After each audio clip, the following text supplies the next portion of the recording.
ವೇಗದಿಂದ ಗಾಳಿಯು ಫೆರ್ಡಿನ್ಯಾಂಡ್ ಎಂಬ ಮುಂಗುಸಿಯ ಸುತ್ತ ಬೀಸುತ್ತಿತ್ತು. ಅವನ ಪ್ರಕಾಶಮಾನವಾದ ಹಳದಿ ಶಾಲು ಹಿಂದೆ ಸಂತೋಷದ ಧ್ವಜದಂತೆ ಹಾರುತ್ತಿತ್ತು.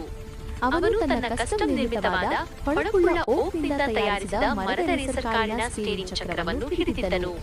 ವೇಗದ ಆನಂದವನ್ನು ತನ್ನ ಮೀಸೆಯ ಮೇಲೆ ಅನುಭವಿಸುತ್ತಾ ಅವನ ಕಣ್ಣುಗಳು ಹೊಳೆಯುತ್ತಿದ್ದವು. ಅದು ಪರಿಪೂರ್ಣವಾದ ಶರತ್ಕಾಲದ ದಿನವಾಗಿತ್ತು. ಆಕಾಶವು ನೀಲಿಯಾಗಿತ್ತು. ಸೂರ್ಯನ ಬೆಳಕು ಬೆನ್ನಿನ ಮೇಲೆ ಬೆಚ್ಚಗಿತ್ತು ಮತ್ತು ಪ್ರಕಾಶಮಾನವಾದ ಕೆಂಪು ಹಾಗೂ ಚಿನ್ನದ ಬಣ್ಣದ ಎಲೆಗಳು ಅವನ ಸುತ್ತ ಪಟಾಕಿಯಂತೆ ಉದುರುತ್ತಿದ್ದವು. ಫರ್ಡಿನ್ಯಾಂಡ್ ಸುಮ್ಮನೆ ಹೊರಗೆ ಸುತ್ತಲೂ ಬಂದಿರಲಿಲ್ಲ. ಅವನು ಒಂದು ಕಾರ್ಯದಲ್ಲಿ ನಿರತನಾಗಿದ್ದನು.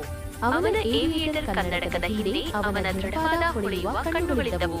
ಕಳೆದ 2 ವಾರಗಳಿಂದ ಅವನು ತನ್ನ ಕಾರ್ಯಾಗಾರದಲ್ಲಿ ಈ ಮರದ ಚಾಸಿಸ್ ಅನ್ನು ಸುಧಾರಿಸಲು, ಆಕ್ಸಲ್ಗಳಿಗೆ ಎಣ್ಣೆ ಹಾಕಲು ಮತ್ತು ಸ್ಟೀರಿಂಗ್ ಅನ್ನು ಪರಿಪೂರ್ಣಗೊಳಿಸಲು ಕೆಲಸ ಮಾಡಿದ್ದನು.